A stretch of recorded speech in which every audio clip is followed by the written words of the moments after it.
Lebanon के ऊपर Israel के हमले लगातार जारी हैं। इसराइल की वायुसेना ने आज भी कुछ हवाई हमले किए, कुछ ड्रोन अटैक लेबनान के ऊपर किए, जिसमें 5 लोगों की जान जाने की खबर है।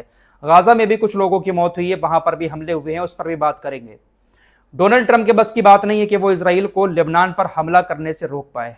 ट्रंप बातें तो बड़ी बड़ी कर रहे हैं नेतन्याहू को लेकर कि वो मेरी बहुत इज्जत करते हैं, मेरी बात मानते हैं, मैं उनको समझाऊंगा वो मान जाएंगे। लेकिन डोनाल्ड ट्रंप की बस की बात है नहीं कि वो नेतन्याहू को लेबनान के ऊपर हमला करने से रोक पाए।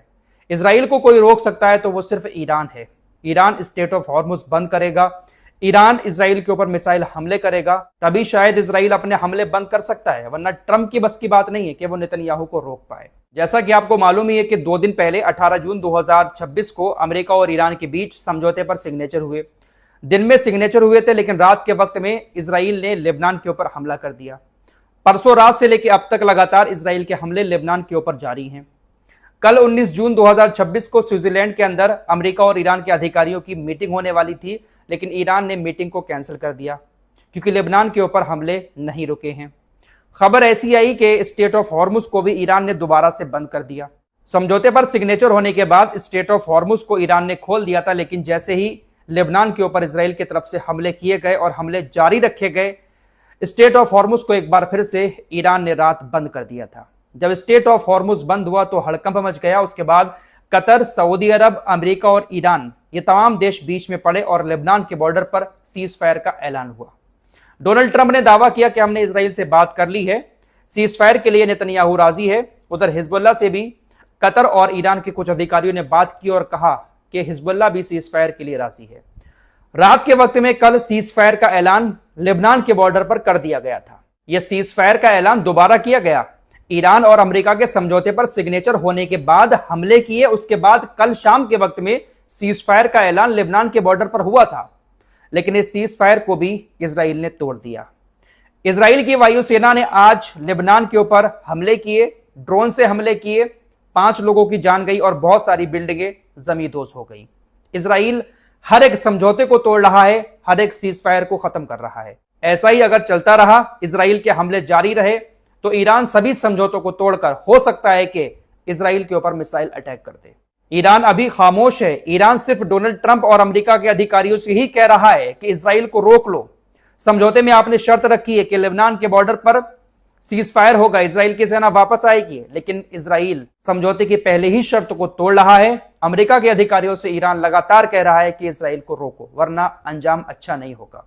इसराइल की सेना लेबनान पर तो हमले कर ही रही है, लेकिन गाजा पर भी उसने आज हमले किए हैं। वफा न्यूज एजेंसी के मुताबिक आज सुबह के वक्त में इसराइल की सेना ने गाजा के एक रिहायशी शहर में हवाई हमले किए, एक बिल्डिंग को निशाना बनाया जिसमें 4 लोगों की जान चली गई और बहुत सारे लोग घायल हो गए। बेंजामिन नेतन्याहू की तरफ से अपनी कुर्सी बचाने की हर कोशिश की जाएगी, क्योंकि अक्टूबर के महीने में चुनाव होना है और चुनाव से पहले अगर जंग रुक जाती है तो बेंजामिन नेतन्याहू का बुरा हाल हो जाएगा, कुर्सी भी जाएगी और जेल भी जाना पड़ेगा। इसलिए यह जंग खत्म नहीं होगी दोस्तों। डोनाल्ड ट्रंप चाहे कुछ भी कर ले, लेकिन नेतन्याहू रुकेगा नहीं। इसराइल की सेना हमले जारी रखेगी। पिछले 24 घंटे की बात करें तो एक तरफ सीज फायर का ऐलान भी हो रहा है, समझौते पर सिग्नेचर भी हो रहे हैं, लेकिन पिछले 24 घंटे का आंकड़ा अगर आपको बताऊं, यह सुबह के वक्त का आंकड़ा है। पिछले 24 घंटे में इसराइल की सेना ने लेबनान पर 130 हमले किए हैं। मौतों का आंकड़ा भी लगातार बढ़ता जा रहा है। लेबनान के स्वास्थ्य मंत्रालय के मुताबिक आधी रात से हुए इजरायली हमलों में कम से कम 47 लोगों की मौत हो गई और 97 लोग घायल हो गए, क्योंकि सीमा पार से बमबारी लगातार तेज होती जा रही है। ये आंकड़े कल रात के हैं। आज सुबह के वक्त के जो आंकड़े बता रहा हूं उनमें 5 लोग मारे गए हैं और आधी रात से जो बमबारी हुई उसमें तकरीबन 47 लोग मारे गए हैं। तो लगातार इजराइल लेबनान के बॉर्डर पर हमले किए जा रहा है। डोनाल्ड ट्रंप रोकने की कोशिश तो कर रहा है, लेकिन इजराइल को रोक नहीं पा रहा है। दोस्तों, डोनाल्ड ट्रंप और उसके अधिकारियों को यह बात शायद पहले से मालूम थी कि समझौते के बाद भी इजराइल हमले बंद नहीं करेगा, लेकिन डोनाल्ड ट्रंप को ऐसा लग रहा था कि समझौता हो जाएगा तो हम नेतन्याहू को मना लेंगे। दरअसल अमेरिका की मीडिया ने एक बड़ा दावा किया है कि अमेरिका की इंटेलिजेंस एजेंसी ने व्हाइट हाउस को पहले ही इस बात की जानकारी दे दी थी कि आप ईरान के साथ जो समझौता कर रहे हो उस समझौते को इजराइल नहीं मानेगा। अमेरिकी खुफिया एजेंसियों ने व्हाइट हाउस के अधिकारियों को यह जानकारी पहले ही दे दी थी कि नेतन्याहू इस डील को कमजोर करने की हर कोशिश करेगा। इसके बावजूद भी डोनाल्ड ट्रंप ने ईरान से समझौता किया, क्योंकि ट्रंप को अच्छे से यह समझ आ चुका है कि ईरान को हरा पाना बहुत मुश्किल है। डोनाल्ड ट्रंप नेतन्याहू को लेकर क्या कुछ कह रहे हैं, कल भी मैंने आपको बताया था। एक बार फिर से एक्सियोस की रिपोर्ट आई है। एक्सियोस को इंटरव्यू देते हुए डोनाल्ड ट्रंप ने कहा कि अगर डोनाल्ड ट्रंप ना होते तो इजराइल पूरी तरह बर्बाद हो गया होता। हमारे पास ही हथियार हैं, हमारे पास ही सब कुछ है, हमारे पास ही B-2 बॉम्बर वगैरह हैं। नेतन्याहू के साथ रिश्ते अच्छे हैं, लेकिन हमें उन्हें थोड़ा समझदारी से काम लेने के लिए कहना पड़ता है। पत्रकार ने ट्रंप से पूछा, क्या आप नेतन्याहू को लेबनान पर हमला करने से रोक पाएंगे? ट्रंप ने जवाब दिया, हां, मैं उनको ऐसा करने से रोक सकता हूं क्योंकि वो मेरी बहुत ज्यादा इज्जत करते हैं और मेरा बहुत ज्यादा कहना मानते हैं। कितनी इज्जत कर रहा है नेतन्याहू इनकी और इनका कितना कहना मान रहा है, दुनिया को दिख रहा है। इतना सब कुछ कहने के बाद भी नेतन्याहू के हमले लगातार लेबनान के ऊपर जारी हैं। दोस्तों, जैसा कि मैंने अभी आपको शुरू में बताया कि अक्टूबर के महीने में, अक्टूबर या नवंबर में इजराइल के अंदर चुनाव होना है और इस बार के चुनाव में ऐसा लग रहा है कि नेतन्याहू की सरकार बन नहीं पाएगी, क्योंकि नेतन्याहू की वजह से, जो जंग नेतन्याहू ने छेड़ी है उसकी वजह से इजराइल के यहूदी बहुत ज्यादा परेशान हैं। जब जंग किसी देश में हो रही हो और वो भी इतनी लंबी जंग हो, हर तरफ से हमले हो रहे हो, तो जो आम लोग हैं उनको कितनी परेशानी का सामना करना पड़ता होगा, ये कोई इजराइलियों से पूछे। इजराइल के यहूदी अपने घरों में जाकर सोते हैं, कभी हिजबुल्लाह की तरफ से हमला हो जाता है, कभी ईरान की तरफ से, कभी हमास, कभी हिजबुल्लाह, लगातार इजराइल के ऊपर हमले होते रहते हैं। अपने घरों में सोते हैं, थोड़ी देर सायरन बजना शुरू हो जाते हैं, फौरन सबको बंकरों में भागना पड़ता है।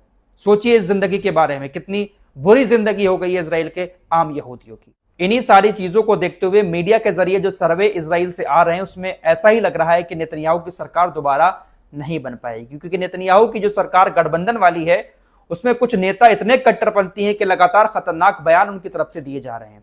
जैसे स्ट्रोमिच हुआ, वित्त मंत्री है, राष्ट्रीय सुरक्षा मंत्री बेन गबिर, किस तरह के खतरनाक बयान इसकी तरफ से आते हैं। कल इसने कहा कि पूरे लेबनान को तबाह कर दो, पूरे लेबनान को जला दो। इस पर अब्बास अरागची ने पोस्ट करते हुए दुनिया से कहा है कि ये किसी ऐसे वैसे सिरफिरे या नरसंहार करने वाले पागल इंसान की बकवास नहीं है, ये इजरायली सरकार के राष्ट्रीय सुरक्षा मंत्री की एक सार्वजनिक पोस्ट है। तेल अवीव में मौजूद नरसंहार करने वाला और मौत का जुनून रखने वाला यह गुट पूरी मानवता के लिए खतरा है, यह सभी इंसानों के लिए खतरा है। इसकी एकमात्र दिलचस्पी हमेशा युद्ध जारी रखने में है। ऐसा यह गाजा के साथ करता था कि गाजा के तमाम लोगों को मार दिया जाए, सबको लटका दिया जाए। इसका मकसद सिर्फ और सिर्फ ये है कि बस लोगों को मारते रहो, युद्ध करते रहो। इसीलिए ऐसा माना जा रहा है कि इनकी सरकार दोबारा से इजराइल के अंदर बन पाना बहुत मुश्किल है। फिलहाल ऐसी भी खबरें आ रही हैं, इजराइल का मीडिया चैनल 12 ऐसी रिपोर्ट दे रहा है कि अमेरिका के अधिकारी इजराइल के विपक्षी नेताओं से बातचीत करने की कोशिश कर रहे हैं। इजराइल के जो विपक्षी नेता हैं उनसे बातचीत की पहल तेज हो गई है अमेरिका के अधिकारी और नेताओं के बीच। अमेरिका के अधिकारियों को भी शायद अब ऐसा लगने लगा है कि ये जो नेता हैं इजराइल की सरकार के इस वक्त के, इनके बस कुछ गिने चुने दिन बचे हैं, ये जाने वाले हैं, इनकी सरकार गिरने वाली है। इसलिए जो विपक्षी पार्टी के नेता हैं, हो सकता है कि उनकी सरकार इजराइल के अंदर बन जाए। अमेरिका के अधिकारी उनसे बातचीत करने की कोशिश कर रहे हैं। यह दावा इजराइल का चैनल 12 कर रहा है। डोनाल्ड ट्रंप का कार्यकाल तो काफी लंबा है, नेतन्याहू के बस कुछ महीने ही बचे हैं। हो सकता है कि नेतन्याहू से ट्रंप किनारा कर ले, सरकार जाते ही ट्रंप इसको मुंह भी नहीं लगाएगा। इसीलिए शायद अमेरिका के अधिकारी विपक्षी नेताओं से कांटेक्ट कर रहे हैं। फिलहाल कुल मिलाकर बात यह है कि आने वाला दौर वो है कि जुल्म करने वाला इस दुनिया में ही लोगों के सामने बुरी तरह से जलील होने वाला है। अब ईरान और अमेरिका के बीच समझौता तो हो चुका है, सिग्नेचर भी हो चुके हैं, लेकिन अब देखने वाली बात होगी कि ट्रंप नेतन्याहू को हमला करने से रोक पाता है या फिर ईरान ही आगे आकर इजराइल को रोकने की कोशिश करेगा। लेटेस्ट अपडेट जानने के लिए हमारे साथ जुड़े रहिए।